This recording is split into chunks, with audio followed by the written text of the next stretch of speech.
For a century, the Titanic has been hidden in darkness. 2.5 miles down, at the bottom of the Atlantic. But now, a new investigation is about to drain the ocean, pull the plug of the Atlantic, and reveal the wreck. The Titanic, as she's never been seen before. And in the bright light of day, we uncover critical new pieces of evidence not previously visible. From giant gouges on the ocean floor to damage from the iceberg that sliced her open. A team of scientists equipped with cutting-edge tools now tackle the long-standing mysteries of the disaster that could rewrite the Titanic's story. Drained dry. This is the wreck of the Titanic, as you've never seen it before.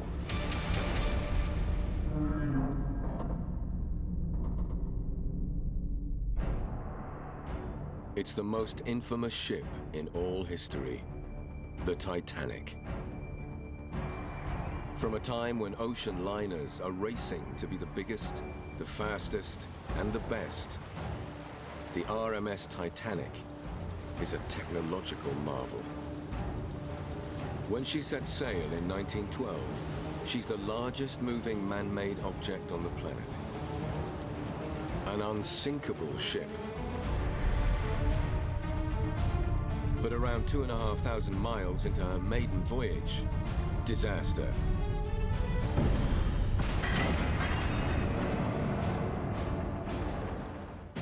"1,500 passengers and crew dragged down to the icy depths. And over a century later, we still don't know exactly what happened that night. How she sank and broke apart. Hundreds of passengers and crew witnessed the tragedy and lived to tell the tale. Yet despite this, there remain countless unanswered questions. We have lots of historical information, but often there are biases in those historical accounts. Even the eyewitnesses of the sinking of Titanic had many different perceptions of how that sinking took place. So the best way to unravel some of those questions is to use science. Explorers first discovered the Titanic's wreckage in September 1985.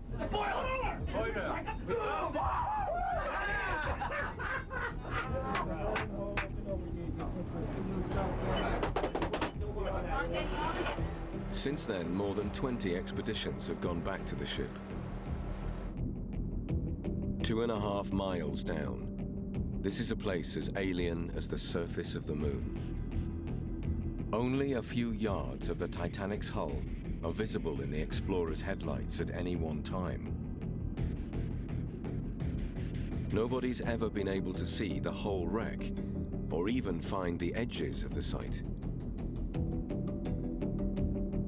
In the past, trying to understand Titanic with the existing technology was like trying to draw a map of downtown Manhattan.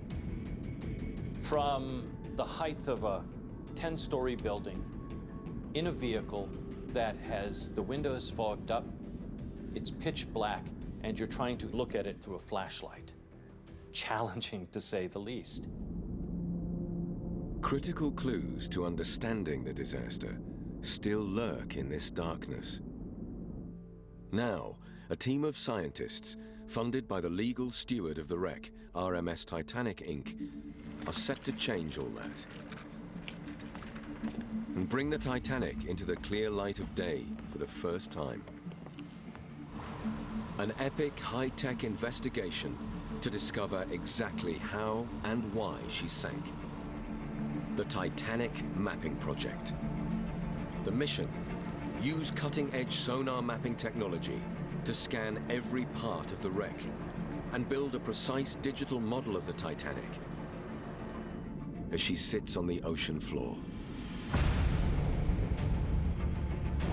Their data will allow us to virtually peel back the sea. strip away trillions of gallons of the Atlantic Ocean. And 2.5 miles down, reveal the unsinkable Titanic. Drained dry on the ocean floor. But scanning the deep ocean isn't easy. Autonomous underwater vehicles, AUVs, have to dive down through 12,000 feet of water. It's incredibly challenging to work at Titanic. It's dangerous. It's a very dangerous place. Investigators program the AUVs to fly as close as 30 feet above the wreck. The underwater drones then fire signals, measuring variations in height down to the tiniest detail. They crisscross the wreck and seabed, like mowing a gigantic lawn. Each pass scans a 150-foot wide strip, gathering millions of data points.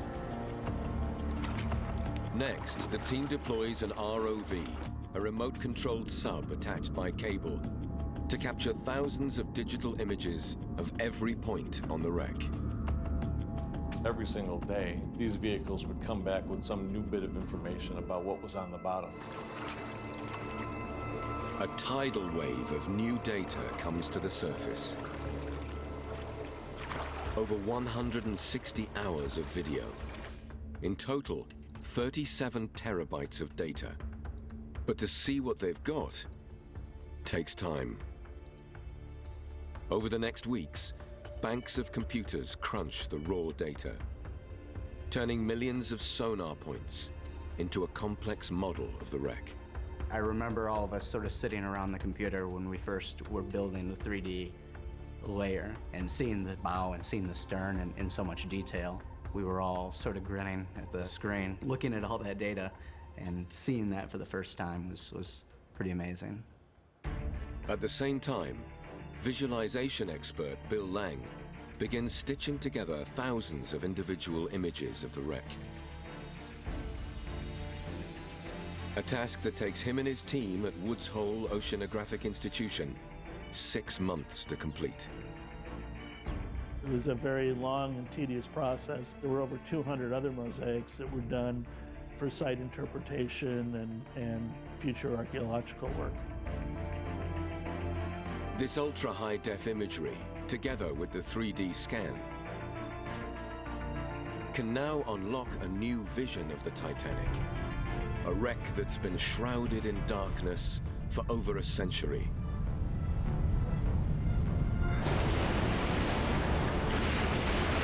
It's been 4 years in the making. But now, we can strip bare an extraordinary landscape. Pull the plug from the Atlantic. 2.5 miles down, giant walls of steel tower into the sky. Sunlight hits her decks once more, and countless clues to the disaster start to emerge. This is the drained wreck of the Titanic.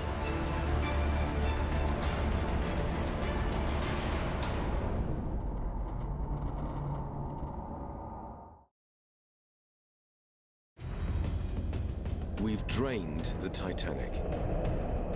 And for the first time, we can see the ship in its entirety, in unprecedented detail. Now, investigators can map out the site's boundaries. And archaeologists can get an overview of a wreck that's been hidden for over 100 years. It's almost like the fog has been cleared away. You can now start to see through the perpetual darkness. The idea of draining the Titanic presents the site in a whole different light. It's not impenetrable. It's right there in front of us to explore. The Titanic's wreckage is spread out over half a square mile of the exposed ocean floor. an area of some 200 football fields.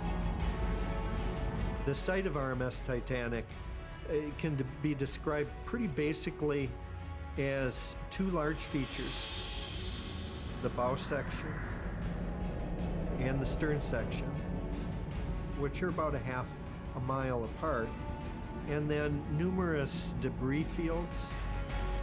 In all, there are 5 debris fields, each scattered with fragments of the ship and objects that tumbled out as she sank. The stunning vistas unleashed by the new model bring the Titanic back to life. With the waters stripped away, her story is laid out in plain sight. People think science is above emotion. You know, when you're looking at the boat deck where you know so many people said goodbye to one another, these are important points on that ship. The guardrails, where on that freezing night, fathers hugged their children, sat them in the lowering lifeboats, and leaned out to catch a final glimpse of their loved ones.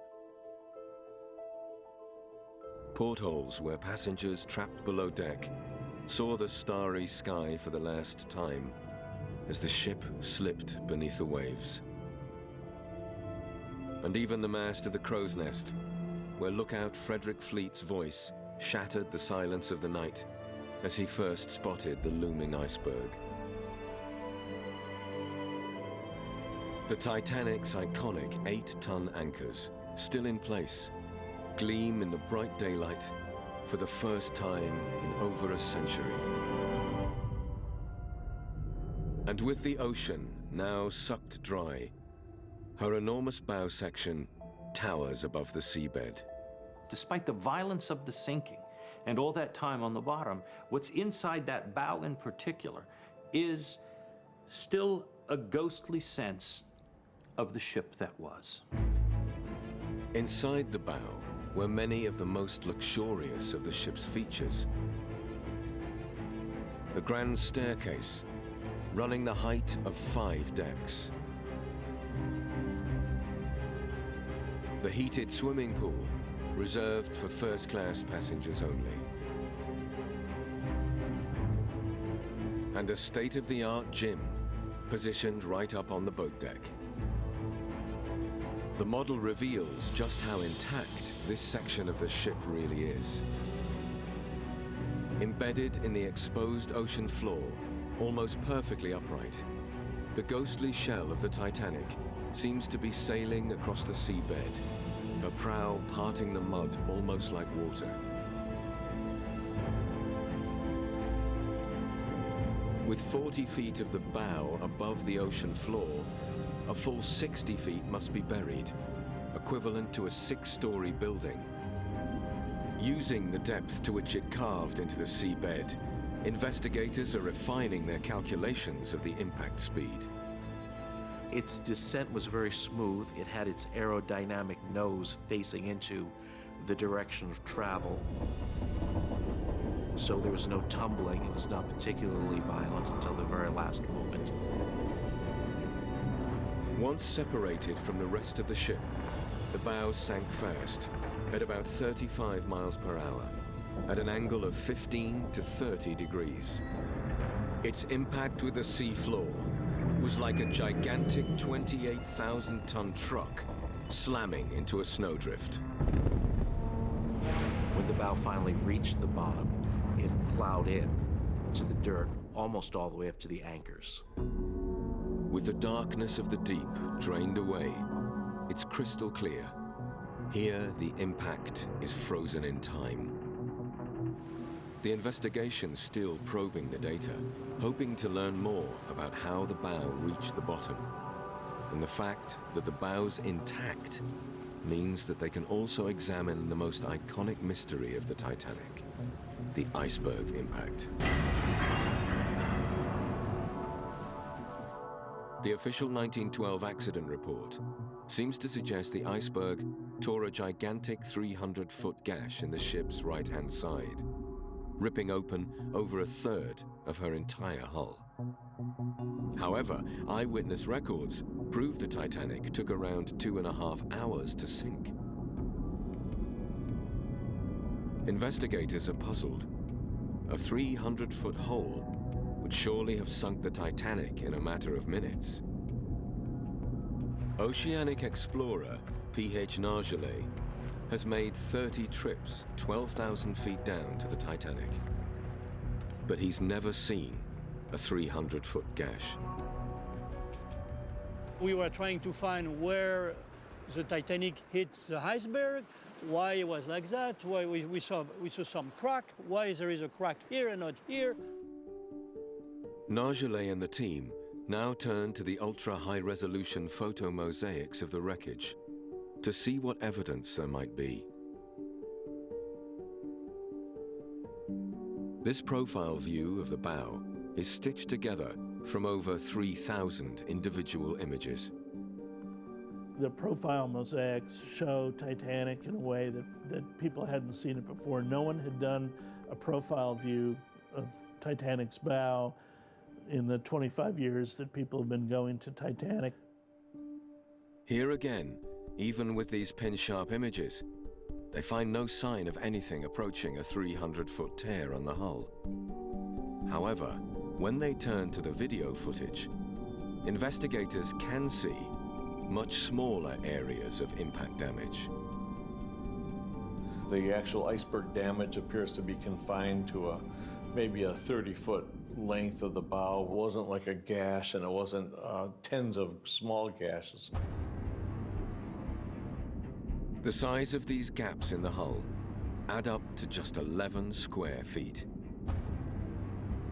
A breach this size would allow 370 gallons of seawater to gush in every second.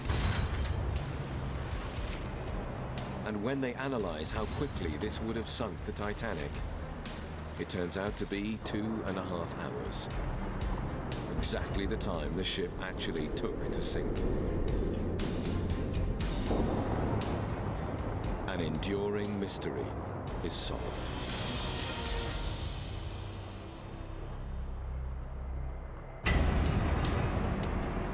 The investigations further confirmed that the giant gash is fiction, and that the iceberg made only small punctures below the waterline that together were enough to trigger disaster. But for the team, there's an even bigger question looming that our new model could shed light on. When and where did the ship get torn in half? How did her bow become separated from her stern by a staggering 2,000 feet? The answer is here, in broad daylight, on the drained sea floor, in the exposed wreck of the Titanic.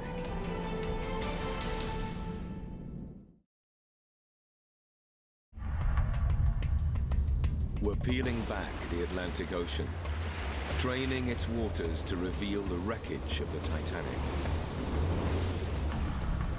This is what the ship looks like today, without 2.5 miles of pitch-black ocean blocking out the sun. 2,000 feet beyond the massive bow section, in the heart of the debris fields, lies the dismembered stern, the back end of the ship. It's the second largest fragment, 392 feet long. But it's immediately obvious it's in very different condition to the bow. The stern is a mess. It looks like it's been ripped up like confetti.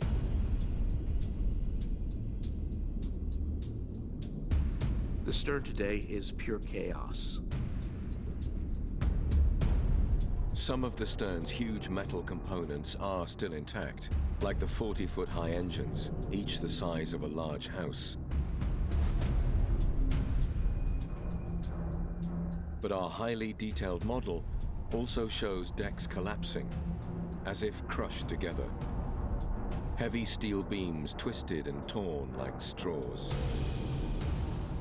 It's hard to figure out what you're looking at. To me, it almost looks like a giant piece of metal sitting on the seafloor, but tough to make it out as a piece of a ship.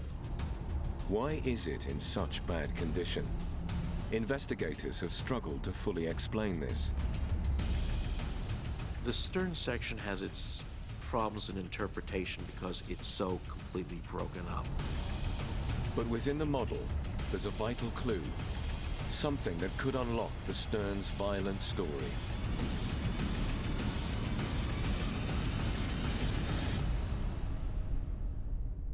On the acoustic map, you can see that the stern was turning counterclock. It's a massive mark carved into the seabed when the stern made impact. Scientists can now read the tracks and interpret how the stern impacted the seafloor. You can see very well when the stern hit the bottom, the stern was still turning, and you can see the bottom of the ship on port side, showing that the stern was turning in the same time. The marks allow investigators to work out the speed of impact. It turns out that the stern was moving through the water at 50 miles per hour.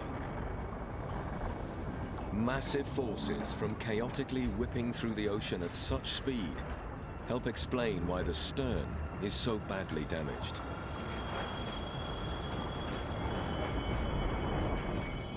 While the hydrodynamic bow sliced cleanly through the water and remained largely intact.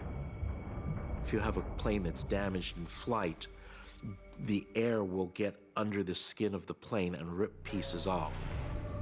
The same thing would likely have happened with the Titanic's rapidly disintegrating stern. At first, large chunks came off, and then once the structure resisted, small pieces like confetti started to fly away. Investigators think high-pressure water may then have found a route into the ship's internal structure, slamming into its interior walls.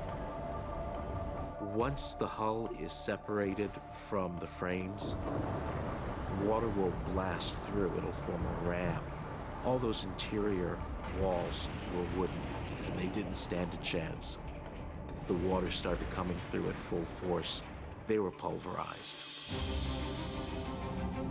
To the team, this is more evidence for why the stern now looks like a massive car wreck,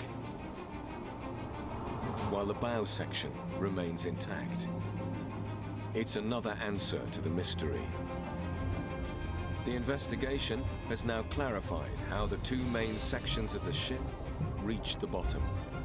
It's also shown how they impacted and why they look so completely different. But there's still one major question to tackle. How and when did the Titanic break apart?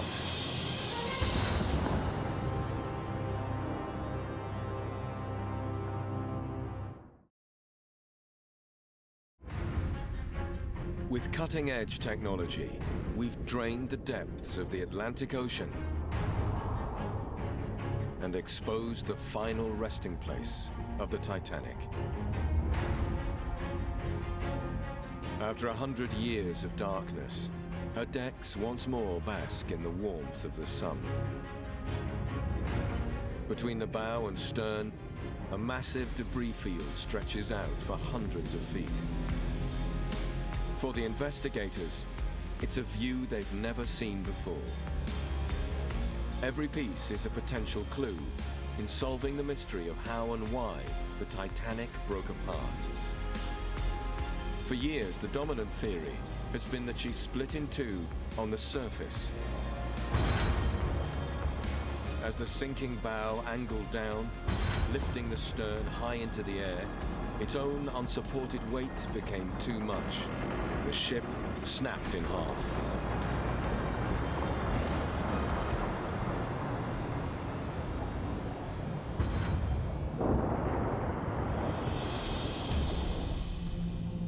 But with the ocean now drained away, new clues are emerging that could challenge that theory. By looking at the pattern in which the debris fell to the ocean floor, investigators can retrace the way it fell from the ship. They'll use this forensic record to get an accurate picture of how and when the boat tore itself to pieces. But getting the answer will require a massive effort. The team must scan all the new underwater data to ID and tag the position of as many objects as possible, and build a massive digital map of the artifacts from the ocean floor. It includes the positions of the 5,000 or so objects previous expeditions have recovered from the wreck.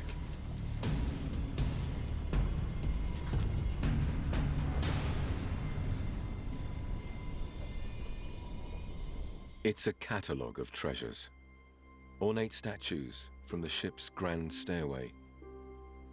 Chandeliers that once hung in the first-class smoking room.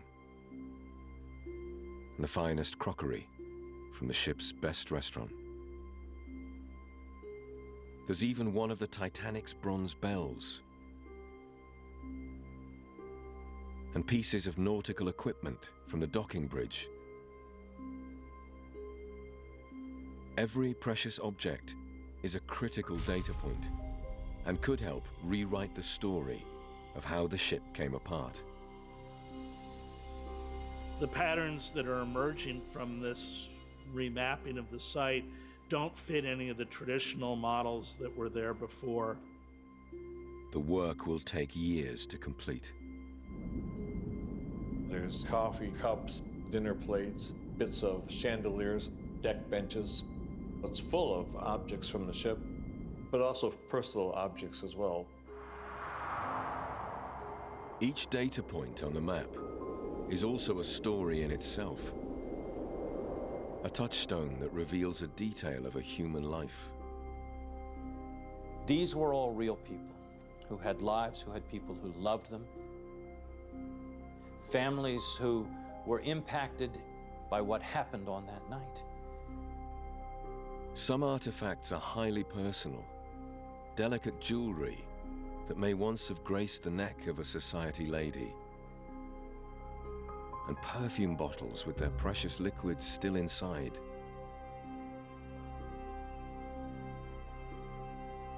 It's just a very beautiful, very emotional moment just to see everything lying there on the ground. It's a visual story of that tragedy. After years of research, Alex Klingelhofer is now able to tie some of these belongings to specific named individuals. This is a pocket watch, an open face styled watch. This one still has its hands. It probably stopped when it was immersed in the water. The watch came from this spot in the debris field, 1,100 feet southeast of the stern. It belonged to Thomas William Solomon Brown. He was a hotelier from South Africa, and he was headed with his family to make a new start in the western part of the United States. He did not survive. However, his wife and his daughter Edith did.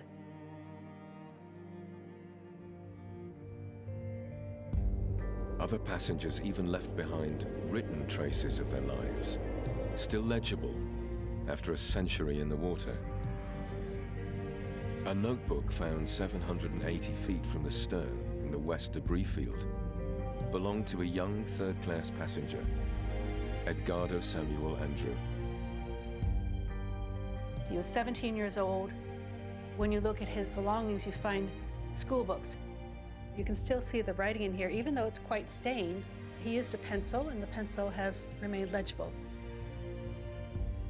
Here, on this page, he's writing his name, I guess practicing writing his name in the correct way.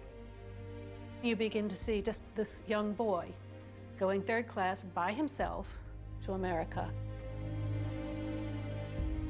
Edgardo was hoping to make a better life for himself, like so many immigrants traveling to the New World. Unfortunately, Edgardo did not survive the voyage. That's why this is perhaps such a heartrending object, because it's his last notations He's finished with school, he throws his school books into this suitcase, and he heads off to America. And that's the last that we hear of him. There are many more objects the team hope to examine further, some with the potential to flesh out the human face of the tragedy. Oftentimes, history swallows up the ordinary folks. All of us, we just tend to go away. Archaeological sites give us an opportunity to correct that. Now the investigations defined this ghostly place as an archaeological site. It will help them protect the Titanic story for generations to come. Each of the priceless artifacts is part of a mosaic of tragic stories, and together they now form a picture. The fully mapped debris field is at last ready to give the investigators the crucial answer they've long been waiting for: when and where the Titanic broke apart.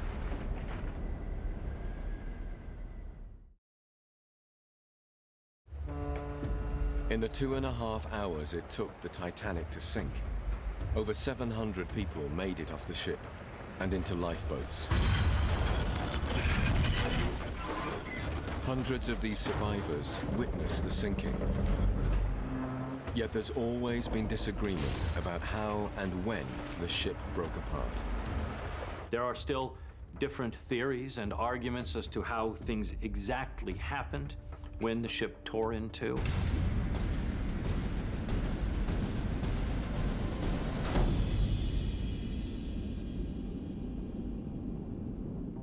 Now, some investigators think the new data could prove once and for all what really happened.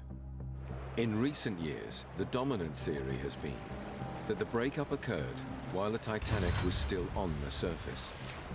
We know from eyewitnesses that the stern tilted up out of the water as she sank. Some experts have argued this created immense stresses, tearing the ship in two. But Bill Lang now thinks otherwise.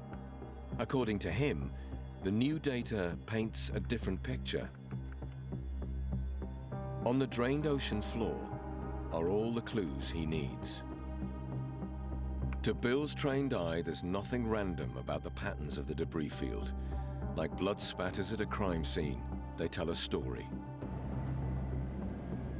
Now, flooded in daylight for the first time, with every last corner of the debris field scanned and analyzed, he can work out how the Titanic really sank. It's going to tell us a lot more about what happened to the ship after it left the surface, made this 2.5-mile descent to the seafloor, and hopefully tell us more about what happened to Titanic during its breakup. For Bill, there's a key piece of evidence, visible for the first time in the new images of the exposed ocean floor. It's the overall scale of the debris field. The new survey definitively maps the site, and for the first time, investigators can now see its precise dimensions. They're not quite the size they expected. I think the site really isn't that big when you consider the size of the ship. I mean, we've got a almost 1,000-foot long ship that's in 2 square miles. If the ship had fully separated on the surface, Bill thinks there'd be a much larger scatter area. Considering that it fell a few miles through a water column, I think that the scattering of artifacts is rather small. The lower in the water the separation, the less distance for debris to spread out as it falls, and the more compact the pattern on the ocean floor. It's a straightforward argument, and for Bill, it's evidence the ship separated much deeper in the water than previously thought. That's the only way he can explain the small scatter pattern.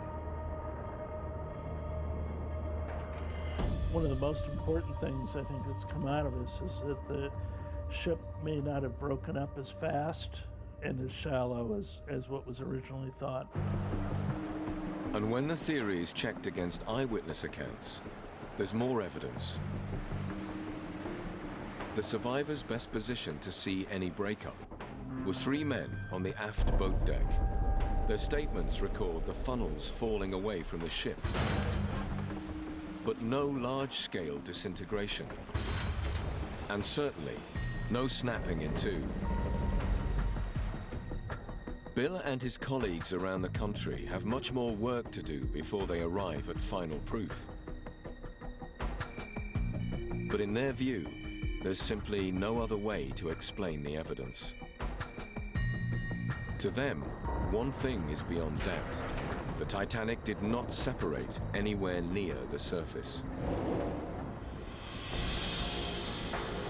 With powerful new theories, the investigation is beginning to pay off. The mountain of data from the expedition has allowed us to drain the ocean and create a new view, where we can spot clues others may have missed. All the key events of the disaster left traces on the wreckage or on the seabed, and they're here for us to see. Clues that are bringing the final mysteries of the Titanic into crisp focus. But while investigators now have a sharper understanding of the history of the wreck, there's one key mystery they still hope to unravel. What will happen to the Titanic in the future?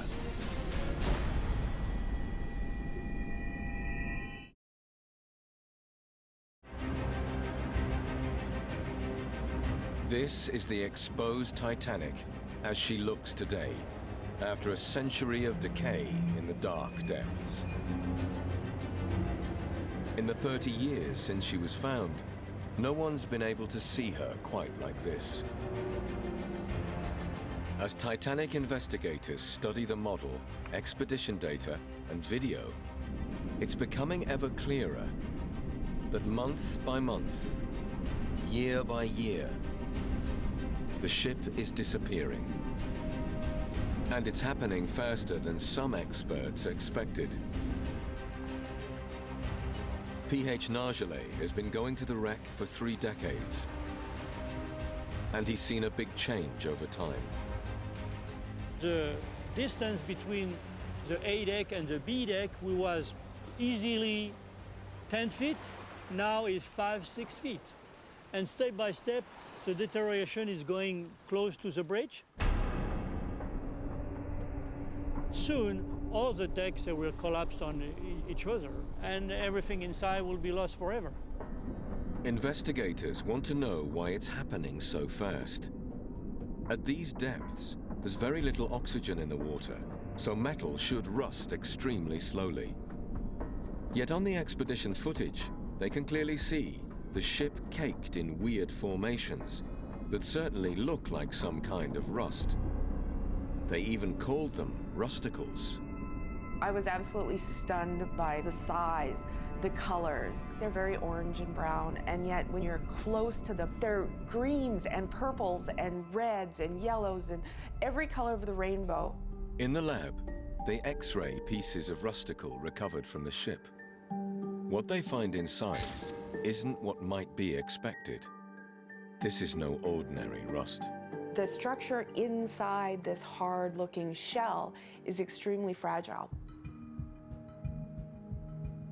They're filled with millions of ducts and tunnels and passageways and all of these little cavities, and all sorts of nutrients are stored in there.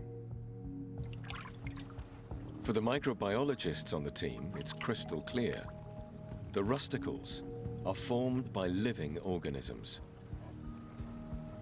And when they run further tests, there's no doubting what these organisms are. Bacteria. We found 5 different communities of bacteria living inside a rusticle, and then you've got another community living on the outside. Makes them a very complex little beast. They figure out that some of these little beasts are anaerobic bacteria, life forms that don't need oxygen to survive. Instead, for their energy supply, they extract iron and minerals from the ship's metalwork. Like a swarm of microscopic piranhas, billions upon billions of them are feeding on the wreck.